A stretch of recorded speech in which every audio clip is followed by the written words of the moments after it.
अध्यायाने 10 ते 14 वचन या ठिकाणी आपण ऐकणार आहोत.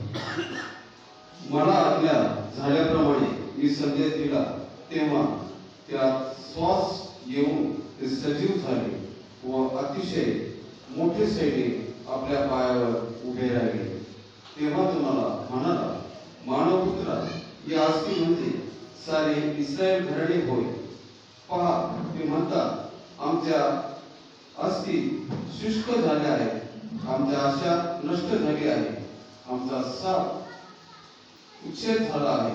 म्हणून संदेश देऊन त्यास सांग, प्रभू परमेश्वर म्हणतो, माझ्या लोकांनो, पहा, मी तुमच्या कबरा उघडी, तुम्हास आपल्या कबरेतून बाहेर काढून इस्रायल देशात आणि माझ्या लोकांनो, मी तुमच्या कबरा उघडून तुम्हास बाहेर काढीन. तेव्हा तुम्हाला समजेल की मी परमेश्वर आहे. मी तुमच्या ठाई माझा आत्मा गाडीन, तुम्ही सजीव व्हाल व मी तुम्हाला तुमच्या देशात बसवीन. तेव्हा मी परमेश्वर हे बोललो व मी तसे केले, हे तुम्हाला समजेल असे परमेश्वर म्हणतो. परमेश्वर वाचलेले वचन आशीर्वादित करो, त्याला मान महिमानी करो सदा युगांत असो. आमेन. Praise the Lord. पप्पा डबल काढू. देवबापाच्या पवित्र गौरवी नावाचा धन्यवाद करूया आजच्या या दिवसाबद्दल. आपण एचकेलचं पुस्तक त्याचा 37 नंबरचा अध्याय आणि त्याच्या 10 वचनापासून तर 14 पर्यंतची वचने वाचली आहे. अतिशय श्रेष्ठ संदेशा एचकेल संदेशाला मानला जातो. पवित्र शास्त्राच्या विभाजनामध्ये 2 प्रकारचे संदेश पवित्र शास्त्राने सांगितलेले आहे. त्यामध्ये श्रेष्ठ संदेश आहे आणि कनिष्ठ संदेश आहे. श्रेष्ठ संदेशामध्ये जे संदेश येतात ते संदेश यशया, इर्मया, एचकेल, दानियल हे 4 संदेश येतात. आणि कनिष्ठ संदेशामध्ये बाकीचे सर्व ज्या ज्या नावाने आहेत त्या त्या नावाने असतात. योना, मिखा, नहूम, सफन्या, जकरिया, मलाकी, होशे असे संदेश येतात. श्रेष्ठ संदेश ते मानले गेले आहे किंवा ते श्रेष्ठ संदेश आहे ज्याने 4 गोष्टी पाहिलेल्या आहेत. लक्षपूर्वक आहे. 10 मिनिट फक्त मी तुम्हाला देवाचं वचन सांगणार. श्रेष्ठ संदेश ते का मानले जात आहे? त्याने 4 गोष्टी जगावेगळ्या,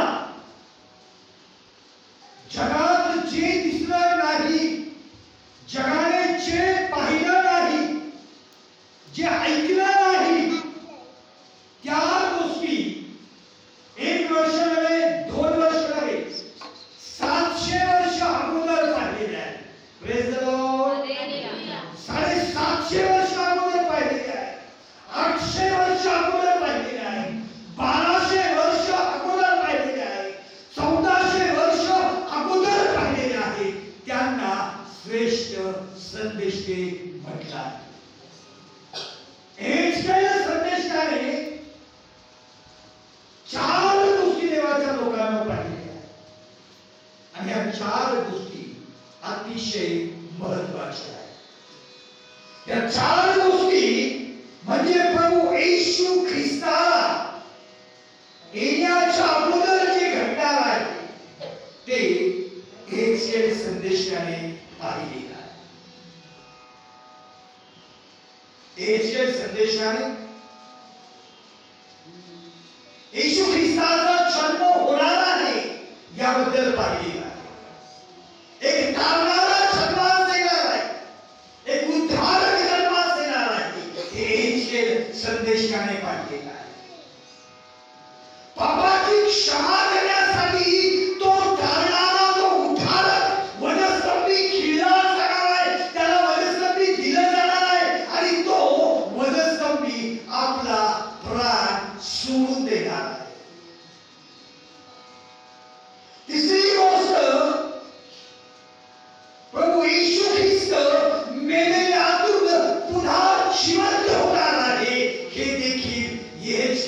यशया, यिर्मया या तिन्ही देवाचा संदेश त्याने पाहिले.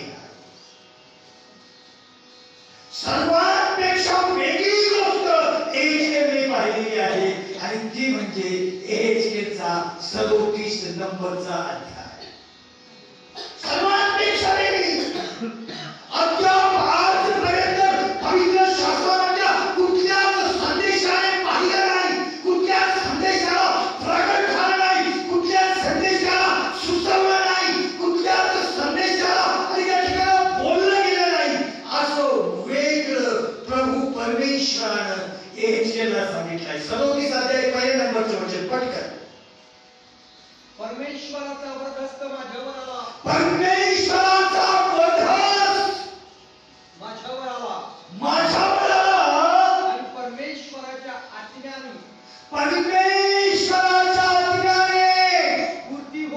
स्फूर्ती होऊन त्याने मला उचलले व खोऱ्यात नेऊन ठेवले. खोऱ्यात नेऊन ठेवले. तेथे अस्तीच अस्ती होत्या. तेथे अस्ती होत्या. बस. कोणी उचलून नेलं? एहेजकेलला. परत एकदा दिवा. हा तूच. परमेश्वराचा वरदहस्त मजवला. परमेश्वराच्या आज्ञाला स्फूर्ती होऊन त्याने मला उचलले. Praise the Lord. देवा शांत बस. कुणी उचलले एहेजकेलला? कुणी उचलले? परत एकदा. हा. परमेश्वराच्या आज्ञेने. कोणाच्या आज्ञेने? कोणाच्या आज्ञेने? माझ्या वाटीला का म्हणा? एहेजकेलला परमेश्वराच्या आज्ञेने स्फूर्ती होऊन उचलले. Praise the Lord. कोणाच्या आज्ञेने? पवित्र आत्मा आहे का? पवित्र आत्मा आहे का? नाही. पवित्र आत्मा प्रभू येशू ख्रिस्तानं विशाल म्हणून दिलेला आहे. तो होली स्पिरिट त्याला पवित्र आत्मा म्हटलेला आहे. जो येशूने पेंटिकॉस्टच्या म्हणजे 50व्या दिवशी तुम्हाला आणि मला विशाल म्हणून मार्गदर्शक म्हणून शिकवणारा म्हणून दिलेला आहे. परंतु एहेजकेलला ज्याने उचललं तो आहे. कोण आहे? कोण आहे? The Spirit of Almighty God. देवाचा परमथोर पित्याचा पवित्र आत्मा एहेजकेलला उचलून घेऊन गेलाय. Praise the Lord. मग ज्याला देवाचा पवित्र परमेश्वर देवाचा आत्मा उचलून घेऊन जातो किती वर्ष अगोदर? 750 वर्ष अगोदर. बघा ना किती वर्ष अगोदर? ज्याला पवित्र आत्मा मिळणार आहे ते 750 वर्षानंतर. जेव्हा काय लक्षात? पवित्र आत्मा कधी मिळणार? 750 वर्षानंतर मिळणार.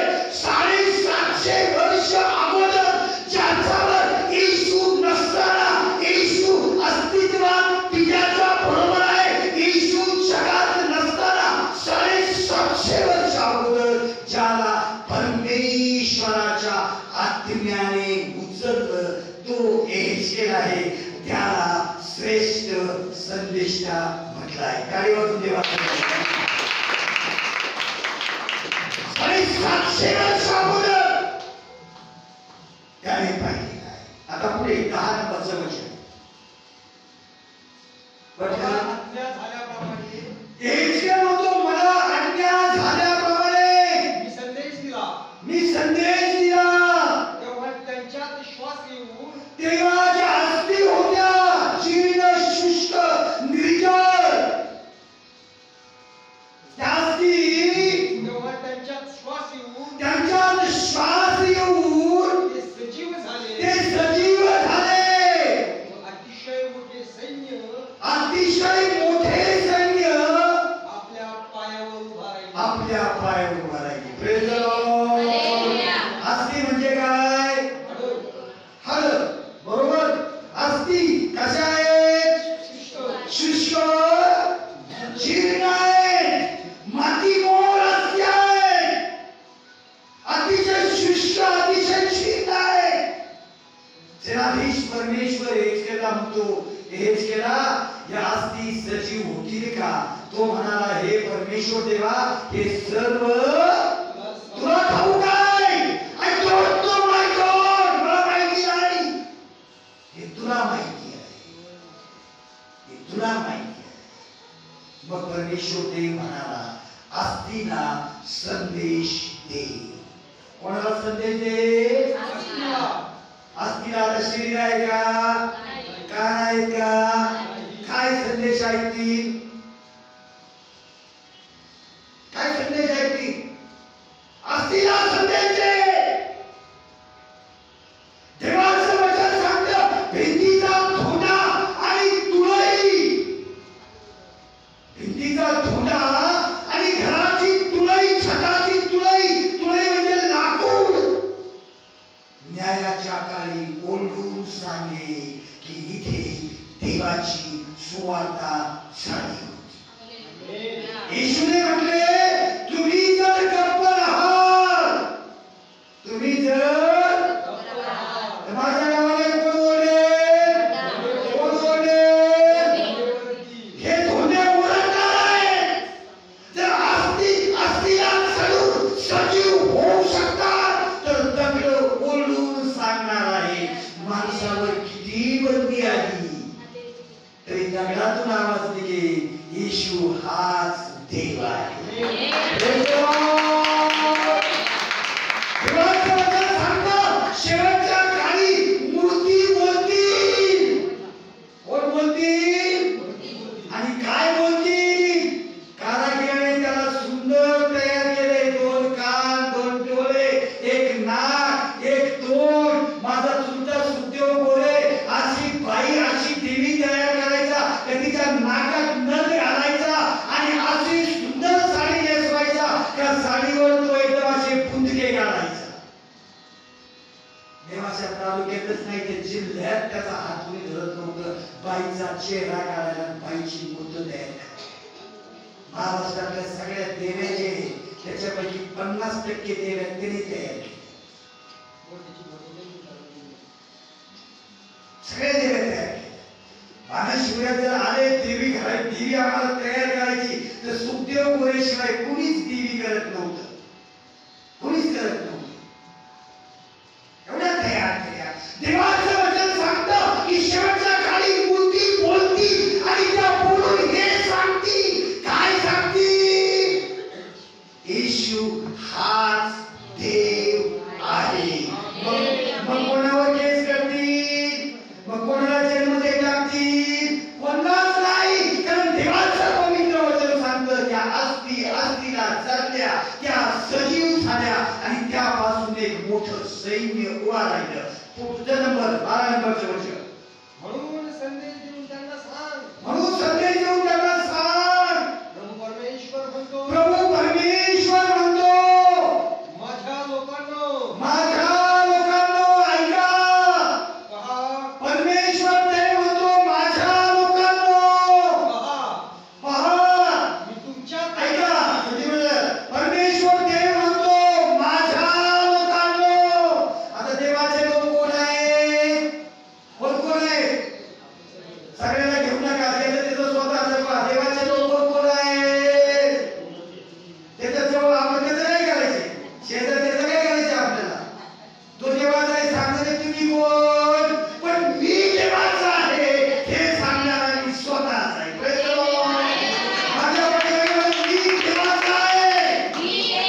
रोज सांभाळतो. आमेन. आपण देवाचे आहोत. Praise the Lord. जनाधीश परमेश्वर म्हणतो, परमेश्वराच्या लोकांनो, देवाच्या लोकांनो, माझ्या लोकांनो. मला 1991-92 ला माझा संदेश ऐकलाय त्या माणसाने. ते स्वर्गात गेले. त्यांना सांगितलं का आमच्या चर्चमध्ये पुण्यामध्ये गोरे बाळक साहेबांचा संदेश ठेवलाय चक्रे. तर ते घरात चर्चा चालू असताना आमच्या चर्चमध्ये गोरे बाळकांचा उपदेश आहे रविवारी. तेव्हा ते सांगायचे, देवाच्या लोकांनो चला. काय म्हणायचे? कोण येणार आहे? पुण्यातले सगळे चर्चमध्ये लोक मला म्हणतात, कोण येणार आहे? गोरे बाळक का? देवाच्या लोकांनो. कारण माझ्या संदेशामध्ये एक वाक्य ठरलेलं आहे, देवाच्या. मी कोणालाच शैतानाचा म्हणत, देवाच्या लोकांनो. आपण देवाच्या आहोत. मग त्या असतीला सगळ्या पुढे शेवट पहा मी तुमच्या कबरा उघडील तेव्हा तुम्हाला पहा. परमेश्वर देव म्हणतो, पहा मी तुमच्या कबरा उघडील, पहा मी तुमच्या कबरा उघडील, तुम्हाला आपल्या कबरातून बाहेर, तुम्हाला आपल्या कबरातून बाहेर काढील. माझ्या लोकांनो, माझ्या लोकांनो, मी तुमच्या कबरा मी तुमच्या कबरा उघडील. माझ्या लोकांनो, जे देवाचे लोक होते त्यांना देव म्हणतो, मी तुमच्या कबरा उघडील. जे ऐकतात त्यांना देव म्हणतो, माझ्या लोकांनो, मी तुमच्या कबरा मी तुमच्या ठाई माझा आत्मा घाली, मी तुमच्या ठाई माझा आत्मा घाली. तुम्ही सजीव व्हा, तुम्ही सजीव व्हाल. व मी तुम्हाला तुमच्या देशात वसवी. मी तुम्हाला तुमच्या देशात बसवीन. तेव्हा मी परमेश्वर आहे. तेव्हा मी परमेश्वर आहे. तेव्हा मी परमेश्वर हे बोललो, तेव्हा मी परमेश्वर हे बोललो, व मी तसे केले, मी तसे केले, हे तुम्हाला समजेल. हे तुम्हाला समजेल. असं परमेश्वर बोलतो. असं परमेश्वर अतिशय प्रेमळ, अतिशय सरळ, अतिशय धार्मिक, अतिशय देवाला पूर्ण वागणारे